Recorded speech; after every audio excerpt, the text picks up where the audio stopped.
the Essenes embodied Jesus Christ. The story of Jesus most likely began around 100 years before the story begins, with his birth at the beginning of the Common Era.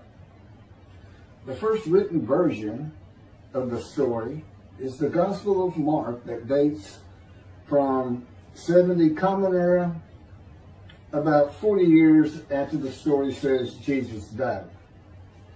This is also the time of the Jewish revolt against Rome and the defeat and expulsion of the Jewish people from the Promised Land.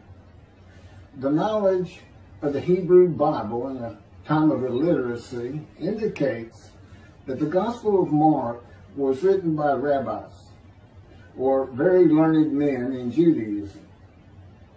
Men who decided they needed to write down this story that had been circulating by word of mouth and storytelling for as many as 170 years, beginning with the founder of the Judaism sect of the Essenes, the prolific writers of the Dead Sea Scrolls, to make money.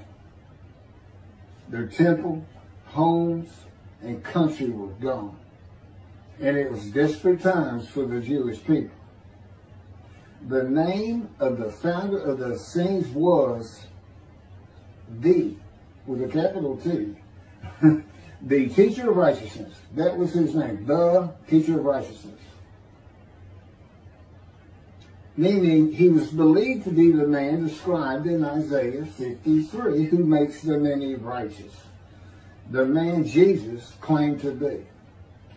According to the oral story that most likely began 100 years before the Common Era, BCE, with this man called the teacher of righteousness, who established a sect of Judaism known as the Essenes.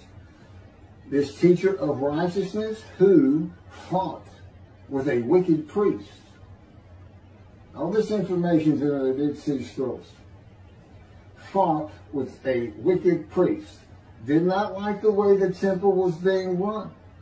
Did not like all the sinning going on in Jerusalem, and did not live there, and despised riches and the material things of the world, just like Jesus, who also claimed to be the teacher of righteousness. The oral storytellers, who were diverse and from different backgrounds, ethnicity, and ability, captured the imagination of the crowds with their oral skills and would earn their livelihood from donation of money and goods in the age of antiquity. Few could read in a world where literacy was restricted to just a few, and this did not begin to change until the Middle Ages. While the earliest forms of written communication date back to about 3,500 to 3000 BCE, literacy remained for centuries a very restricted ability closely associated with the exercise of power.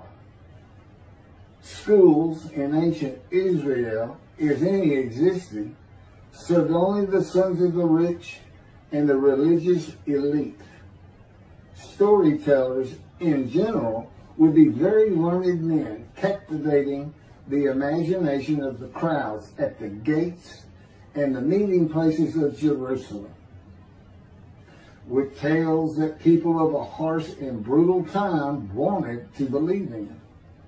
A time when medical treatment was primitive and life expectancy was 30 to 35 years, averaging those who died at birth to those who died with long life into their 70s and beyond. A time when people believed in mythical gods and gods who were men and making sacrifices to gods for favor and for safety, healing, long life, crops, and fertility.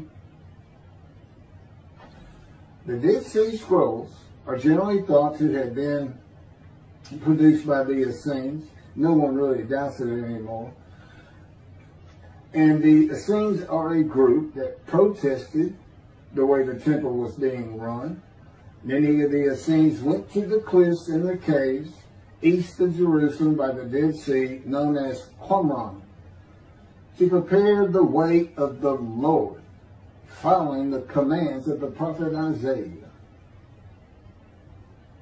Today, in this day, the day of the Lord, because the land burns again, the Jewish people have returned, and Jerusalem and the ruined cities have been rebuilt, Elijah clears the way for the Lord. They went to Qumran to get away from the sinning of the people of Jerusalem and the ways of the religious elite at the temple, which would have been Pharisees and Sadducees. The Essenes are never mentioned. They're never mentioned in the New Testament. Now, they are prolific writers. And they had their own gate. They had their own gate throughout the life of Jesus and for 40 more years until Jerusalem was destroyed. And that in 70 Common Era, when everything was being destroyed, that's when they put those scrolls deep into pottery, big pottery, and buried them. That's what kept them from disintegrating into dust. And if you ever look it up, I mean, when I say prolific, there must have been many people, they were copyists. But they also did, well, I'm going to get to it. They made commentary on the scrolls.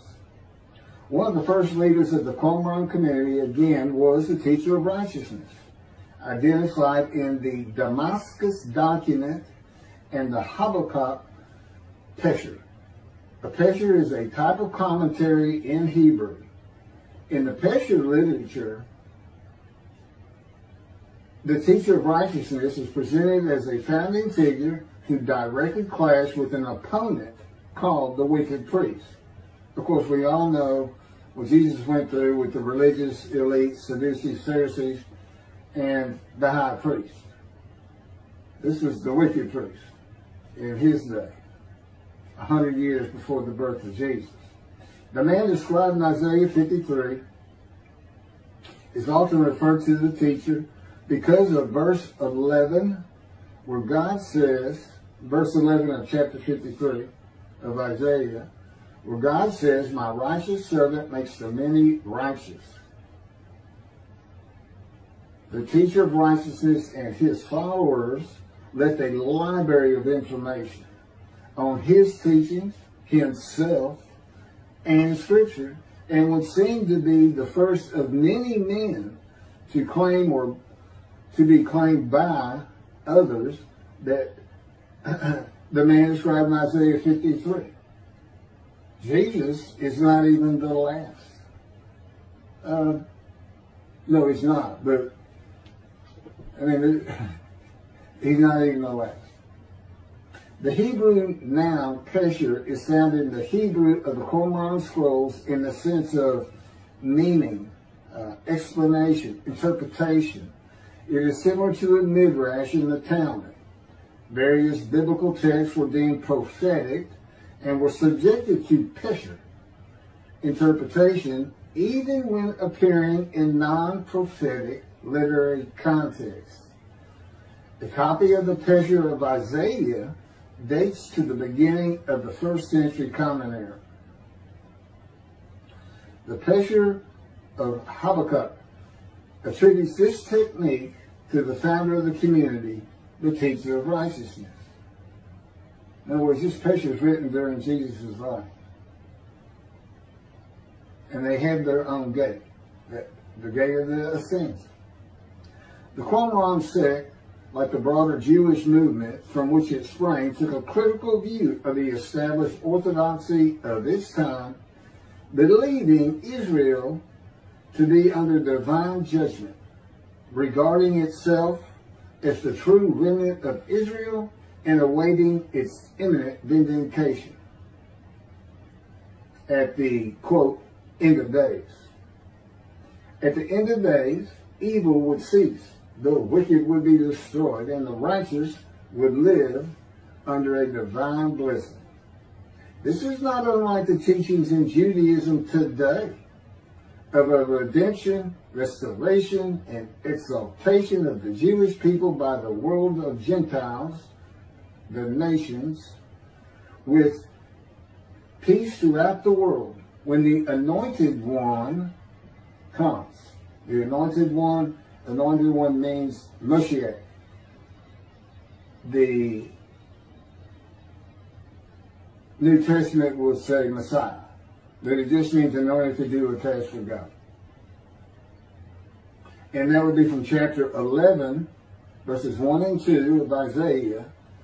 And the man is described in Isaiah 53 according to the sages and rabbis of the time. He was known as the leper seller. And that's because it's a man suffering familiar with disease, sickness that will bring you to grief and be exposed to death. Today we would say cancer. And he makes the many righteous by his knowledge. That's in Isaiah 53. By his knowledge. Not by his death. Not by his crucifixion. Nobody dies. Exposure to death is not death. Jesus died. He was never exposed to death. He didn't get near it, that it did not happen.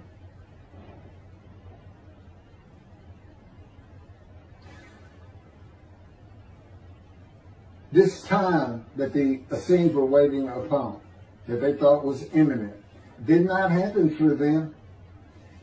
And it is this teaching that Jews for Judaism uses in the analysis that Isaiah 53 describes the Jewish people as God's righteous servant, as one man, Israel.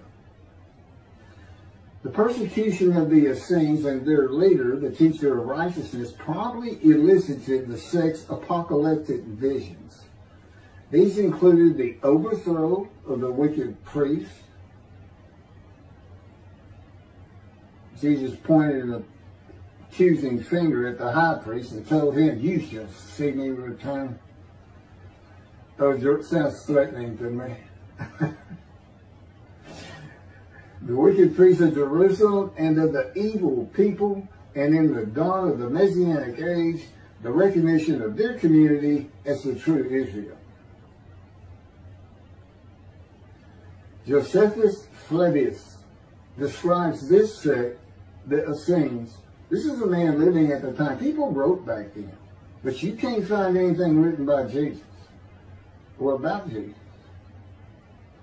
until after the destruction of the temple. He describes this sect, the Essenes, as one of the main three philosophical sects among the Jews, with a very detailed description. Excerpts from his book, Wars 2, chapter 8, include, this is in quotes, the third sect, which pretends to a severe discipline. These men are despisers of riches, and so very communicative as raises our admiration. And as for their piety towards God, it is very extraordinary. You would think that Jesus would have been in this thing. He fit right in. But again, we never hear a single word about these prolific writers. The other two philosophical sects were the Pharisees and the Sadducees. In the New Testament, the Essenes are never mentioned, as I said. All the stories of Jesus and his clashes with the religious elite of Jerusalem in the New Testament are with the Pharisees and the Sadducees. According to this same Josephus, the name of the gate in the southern wall of Jerusalem at Mount Zion was called the Essenes Gate. Everything about the Essenes says Jesus would have been one.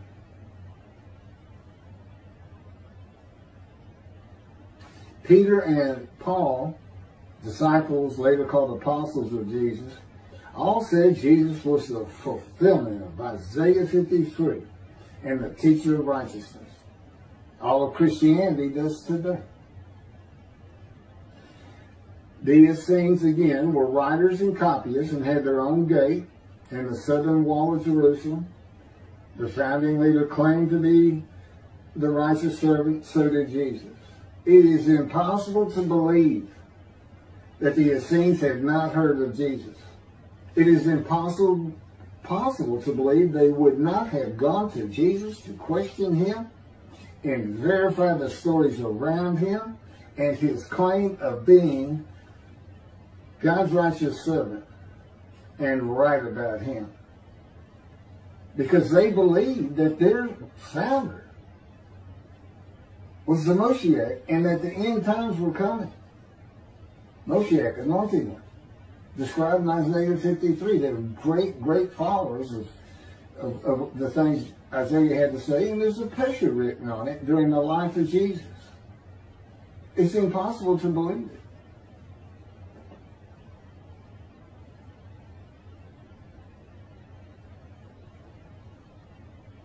We're talking about a man that healed the sick, removed blindness, had the cripples walk, fed 5,000 people with 5 loaves of bread and 2 fish, walked on water, turned water to wine, raised the dead, was crucified, and 3 days later came back to life. And you think these people, how about Joseph Philadelphus? Why didn't he mention that? He talks about the destruction of the temple. He was there. The Essenes were present in and around Jerusalem for 100 years before the birth of Jesus and another 40 or so years after his death at the age of 30 in the first written story of him and his life in 70 Common Era. There is not one word written by the Essenes of Jesus. There is no account in the New Testament of Jesus in an Essene. There are no writings or even a mention of him by a single person or a group that was part of his generation while he was alive. There are no writings by Jesus. And prophets of God, men of God, servants of God have been writing for him throughout the biblical times until he stopped talking to his prophets. The Hebrew Bible ended. The last prophet he spoke to, Malachi. Malachi chapter 3, the last chapter of the prophets,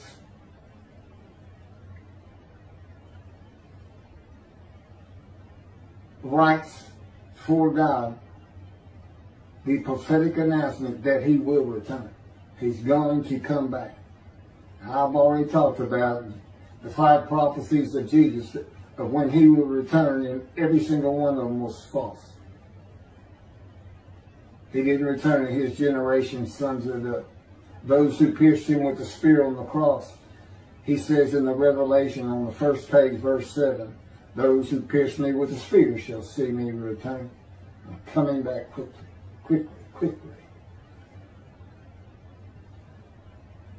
Nothing was written by his disciples.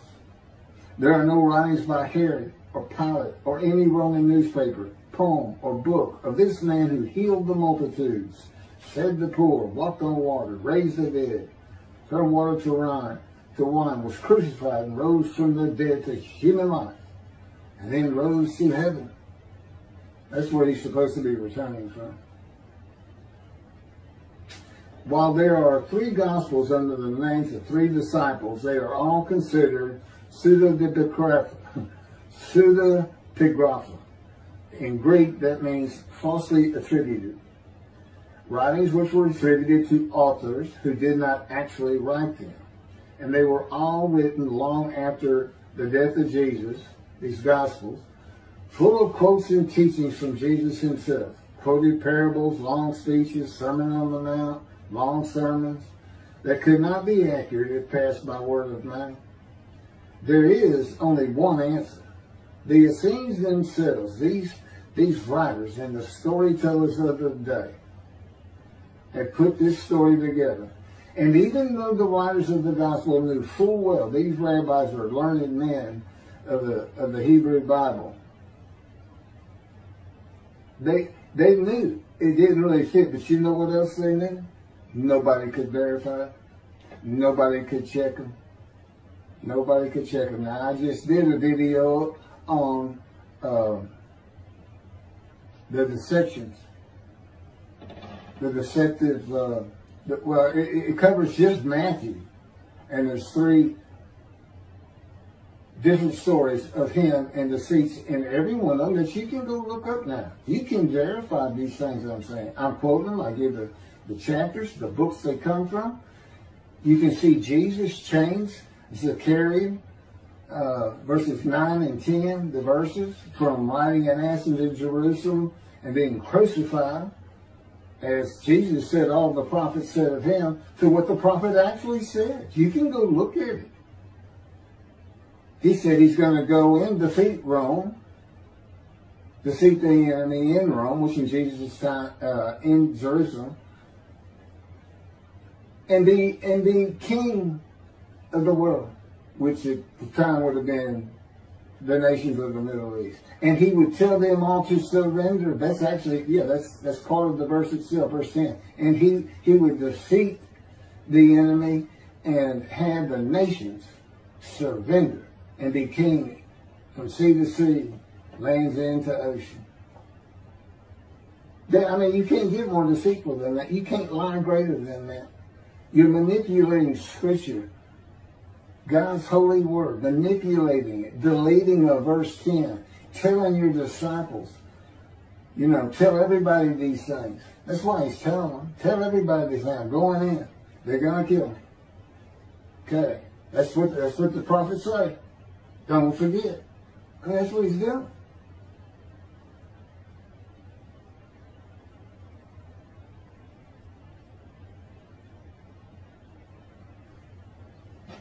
Jesus is a myth. So look at that. So look at what a myth is. Believe me, it covers the New Testament. It covers Jesus.